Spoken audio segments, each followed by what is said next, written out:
आज मैं श्रीमद् भागवत महापुराण के प्रथम खंड के अष्टम स्कंद के अथ विंशोऽध्यायः 20वां अध्याय भगवान वामन जी का विराट रूप होकर दो ही पग से पृथ्वी और स्वर्ग का नाप लेना हिंदी में का के रूप में आरंभ कर रहा हूँ। कहीं कोई त्रुटि रह जाए कृपया क्षमा करेंगे। गजाननं भूतगणादिसेवितं कपितजम्बूफलचारुभक्षितम् उमासुतं शोकविनाशकारिकं नमामि विघ्नेश्वरपादपङ्कजम्। जैसा कि मैंने पहले आपसे कथा में बतलाया कि किस प्रकार माता अदिति भगवान की तपस्या की है, पयोव्रत को धारण की, भगवान का आगमन हुआ, प्रादुर्भाव हुआ, भगवान का वरदान प्राप्त हुए और वामन रूप में भगवान आ गए हैं। उनके सत्कार के लिए भिन्न भिन्न देवताओं ने, माताओं ने, बलकल आदि जो भी चीजें हैं यज्ञोपवीत थे, काले मृग चर्म के आसन और माँ उमा के द्वारा भिक्षा दिया गया। अब प्रभु बलि के यज्ञ मंडप में पहुंचे हैं, बलि से वार्तालाप हुई है, बलि 3 पग भूमि देने को तैयार है। शुक्राचार्य रोकते हैं लेकिन बलि नहीं मानते हैं और ऐसी स्थिति में वो जो संकल्प करने लगते हैं तो उनके सैनिक ही अस्त्र शस्त्र उठा लेते हैं, लेकिन बलि फिर रोक देते हैं, जो कि आगे की कथा में आपको मिलेगा। उसी का वर्णन मैं आपके सामने आगे कथा में मिलेगा। उसी का वर्णन मैं आरंभ करने जा रहा हूं। सुखदेव जी कहते हैं कि हे राजन, जब कुल गुरु शुक्राचार्य ने इस प्रकार कहा तब आदर्श गृहस्थ राजा बलि ने एक क्षण चुप रहकर बड़ी विनम्र और सावधानी से शुक्राचार्य जी महाराज से मीठे बोली में आवाज में कहा, सत्यं भगवता प्रोक्तं धर्मोऽयं गृहमेधिनाम् अर्थं कामं यशो वृत्तिं यो न बाधित करिचित्। राजा बलि ने कहा कि भगवान, आपका कहना सत्य है, आप ठीक ही कहते हैं। आप जो कह रहे हैं वह सत्य है। गृहस्थाश्रम में रहने वालों के लिए वही धर्म है जिससे अर्थ, काम, यश और आजीविकाओं में कभी किसी प्रकार का बाधा न पड़े। कि राजन, जब कुलगुरु शुक्राचार्य ने इस प्रकार कहा तब आदर्श गृहस्थ राजा बलि ने एक क्षण के लिए तो पहले चुप रहे, लेकिन बड़ी विनय और सावधानी से शुक्राचार्य जी महाराज से उन्होंने कहा, सत्यं भगवता प्रोक्तं धर्मोऽयं गृहमेधिनाम् अर्थं कामं यशो वृत्तिं यो न बाधेत करिचित्। न सचां वित्तलोभेन प्रत्याचक्षे कथं द्विजं प्रतिश्रुत्य ददामि ते प्राहारादिकितवो यथा। राजा बलि ने कहा कि हे भगवान, हे गुरुदेव, आपका कहना सत्य है।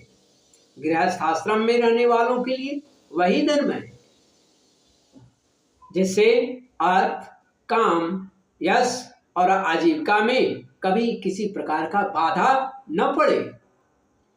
परंतु गुरुदेव, मैं प्रहलाद जी का पौत्र हूं और एक बार देने की प्रतिज्ञा कर चुका हूं, अतः अब मैं धन के लोभ से ठग की भांति इस ब्राह्मण से कैसे कहूं कि मैं तुम्हें नहीं दूंगा। इस पृथ्वी ने कहा है, असत्य से बढ़कर कोई अधर्म नहीं है। मैं सब कुछ सहने में समर्थ हूं, परंतु झूठे मनुष्य का भार मुझसे नहीं सहा जाता। ये पृथ्वी मां खुद कही।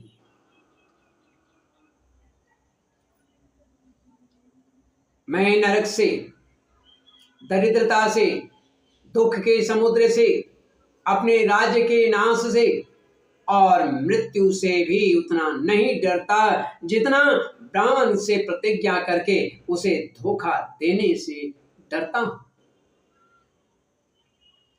इस संसार में मर जाने के बाद धन आदि जो वस्तुएं साथ छोड़ देती हैं, यदि उसके द्वारा दान आदि से ब्राह्मणों को भी संतुष्ट न किया जा सका तो उसके त्याग का लाभ ही क्या है। दधीची, सेवी आदि महापुरुषों ने अपने परम प्रिय दुस्तज्य प्राणों का दान करके भी प्राणियों की भलाई की है। फिर पृथ्वी आदि वस्तुओं को देने में सोच विचार करने की क्या आवश्यकता है। ब्राह्मण भूभुजे ब्राह्मण दैतेन्द्रैरनिवर्तिभिः तेषां कालो ग्रसिल्लोकान् न यशोधिगतं भुवि। हे गुरुदेव, हे ब्राह्मण, पहले युग में बड़े बड़े दैत्य राजाओं ने इस पृथ्वी का भोग किया है। पृथ्वी में उनका सामना करने वाला कोई नहीं था। उनके 3 लोक और परलोक की तो लोक परलोक को तो काल खा गया, परंतु उनका यश अभी भी पृथ्वी पर ज्यों का त्यों बना हुआ है। गुरुदेव, ऐसे लोग संसार में बहुत हैं जो युद्ध में पीठ न दिखाकर अपने प्राणों की बलि चढ़ा देते हैं, परंतु ऐसे लोग बहुत दुर्लभ हैं जो सत्यपात्र के प्राप्त होने पर श्रद्धा के साथ धन का दान न करे। गुरुदेव, ऐसे लोग संसार में बहुत हैं जो युद्ध में पीठ न दिखाकर अपने प्राणों को बलि चढ़ा देते हैं, परंतु ऐसे लोग बहुत दुर्लभ हैं जो सत्यपात्र के प्राप्त होने पर श्रद्धा के साथ धन का दान करें। गुरुदेव, गौर करेंगे, यदि उदार और करुणाशील पुरुष अपात्र याचक की कामना पूर्ण करके दुर्गति भोगता है तो वह दुर्गति भी उसके लिए शोभा की बात होती है, अर्थात अपात्र को दान देने में दंडी प्राप्त होगा। फिर भी आप जैसे ब्रह्मवेता पुरुषों को दान करने से दुख प्राप्त हो तो उसके लिए क्या करना है। इसलिए मैं इस ब्रह्मचारी की अभिलाषा अवश्य पूर्ण करूंगा। हे महर्षि, यजन्ति यक्रतुर्हिर्यमादृता भवन्तयाम्नाय विधान कोविदा स एव विष्णुर्वरदोस्तु वा परो दास्याम्यमुस्मै चितिमीप्सितां मुने।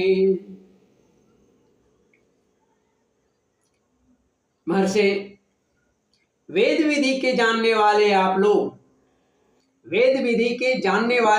लोग बड़े आदर से यज्ञादि के द्वारा जिनकी आराधना करते हैं वे वरदानी विष्णु ही इस रूप में हो अथवा कोई दूसरा हो, मैं इनकी इच्छा के अनुसार उन्हें पृथ्वी दान अवश्य करूंगा।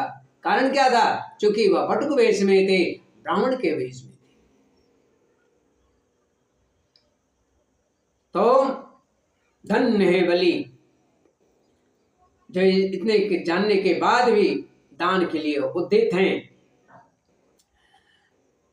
तो यदि मेरे अपराध न करने पर भी ये अधर्म से मुझे बांध लेंगे, तब भी मैं इनका अनिष्ट नहीं चाहूंगा, क्योंकि मेरे शत्रु होने पर भी इन्होंने भयभीत होकर ब्राह्मण का शरीर धारण किया है।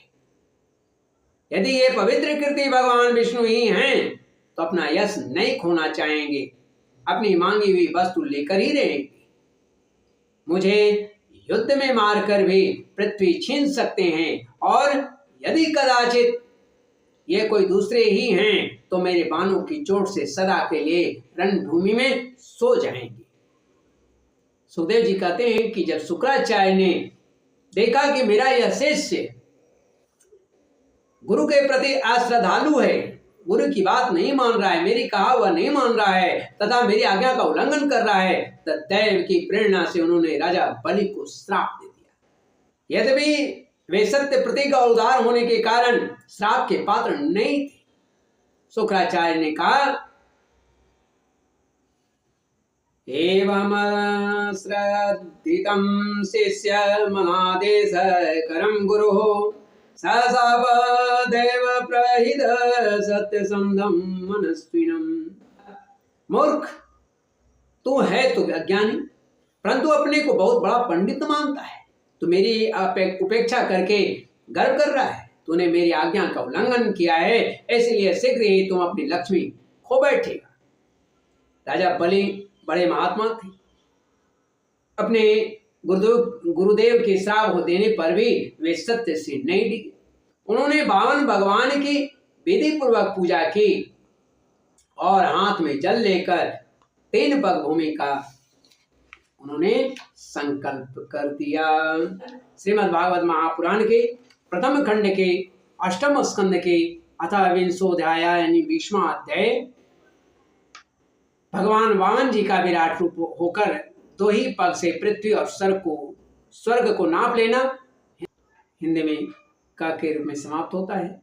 श्रीमन्नारायण नारायण नारायण गोविंद नारायण नारायण नारायण श्रीमन्नारायण नारायण नारायण हरि नारायण नारायण नारायण नारायण नारायण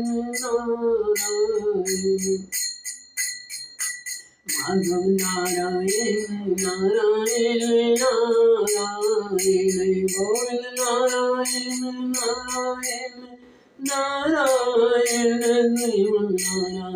नारायण नारायण नारायण श्रीमन्नारायण नारायण नारायण गोविंद नारायण नारायण नारायण हरि नारायण नारायण नारायण नारायण नारायण नारायण